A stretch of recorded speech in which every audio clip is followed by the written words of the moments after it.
Alright, this is going to be Coach Nefarious, and I'll be demonstrating a clear done with a Hecarim, where we start on the blue buff, and we go to the Gromp, and then we go to the Wolves, and then we enter our red side, which is usually done by first engaging onto your red buff, so that when something happens, you can react on the map.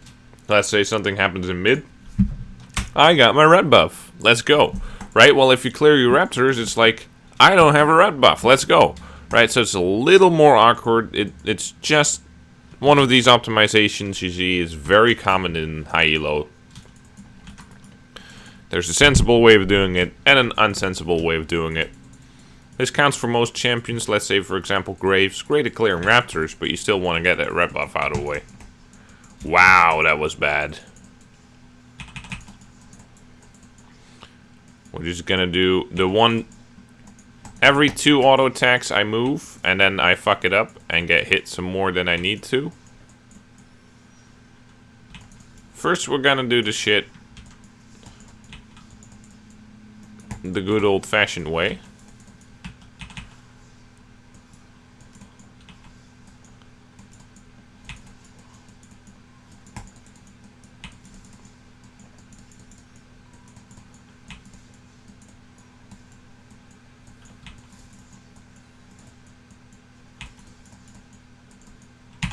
Okay, so that's 300 HP remaining.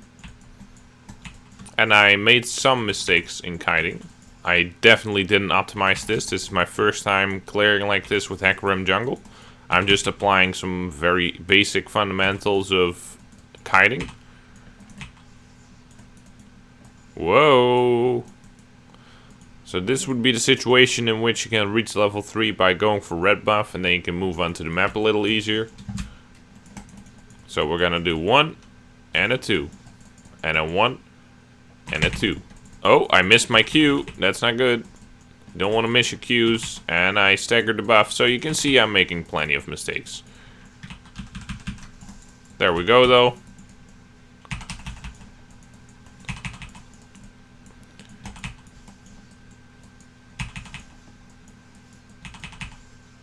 So here we are at 313, and this is where, let's say, if I wanted to, I could move onto the map and leave my Krugs up for a little bit. I could clear my Krugs, I could do Scuttle, you know, as it just spawned at 550 HP. So, if you do kind of Gromp, the key to the Gromp is, Skill Cap talked about this a little bit, and obviously they didn't use as much detail as they could because they have a general wide audience. So I'm going to go a little bit more in depth on it here. But see, let's move this out of the way. Okay, so you see how this is attack speed 1, this is attack speed 0.79. So if I just keep autoing it indefinitely, it's gonna outpace me in terms of auto attacks. If I make it stagger its animations by simply stepping out of its range and trading 1 for 1, I gain a little bit of health, or sustain as I would call it. You gain some sustain or whatever, like you tank less damage in the long term, right? So, let's see what happens, right? So this thing is going to drop HP. You can see this little jittery animation in Practice Tool. Let's ignore that for now. So, boom, boom, right? Oh, points, boom, boom.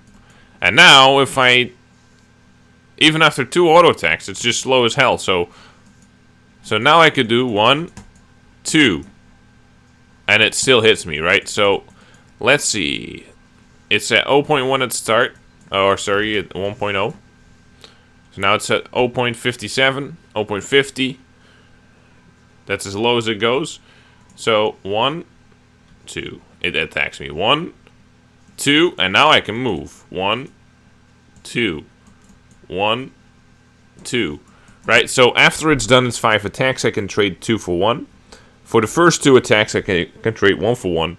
And after those first 2 attacks, I can just stand still and keep tanking it if I want to, and kite once I can go 2 for 1. Because when you go 2 for 1, you have to realize, right, if you take 0.5 and you put that into the 0.79, you notice obviously 2 times 0.50 is smaller than 0.79. What am I saying? I mean, it's bigger, right? So if you don't move, eventually trading 2 for 1 here is beneficial for you, right? Because you're not more than twice as fast. So if you're less than twice as fast, then going 2 for 1 and then running backwards is beneficial. So what happens is, at first we can't trade 2 for 1. So we go, and 1 for 1 is beneficial by running back and forth. Then you get into a range where you still can't trade 2 for 1 at all. But if you stand still, you slightly outpace the Gromp, so you actually want to stand still and auto it all the time. And then you get into a range where you can trade 2 for 1 and stagger it, right? So you have 3 little segments there that I can analyze. So that's like 1 boop boop, 1 boop boop, and then I can just do whoop, whoop, right? And then I can trade 2 for 1. And you see I run out of distance very quickly, which is kind of a shame, right? Which is where I think the optimizations for what I just described are going to lie in the fact that, you know, you run out of space very quickly, so you can space around back and forth. Figure out how to do that optimally.